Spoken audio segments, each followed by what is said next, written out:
Hi guys, it's Rachel with WTI and I want to show you this really fun book. It is an autograph book for Disney World. As you can see, it says 2023. So I got this for my daughter. It was her first time going to Disney World. So it was pretty cool to have an autograph book. It's got beautiful pages on it. So it leaves a space for an autograph on one side and a photo on the other side with a character.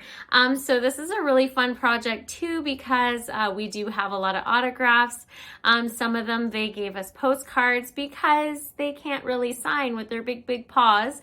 So we're able to put that in and we get to go through it together and put the pictures with the autographs. So it's kind of a fun activity.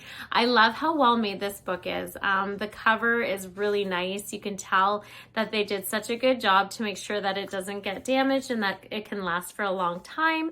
I love too that you're able to choose different kind of photos for the autograph books for Disney World.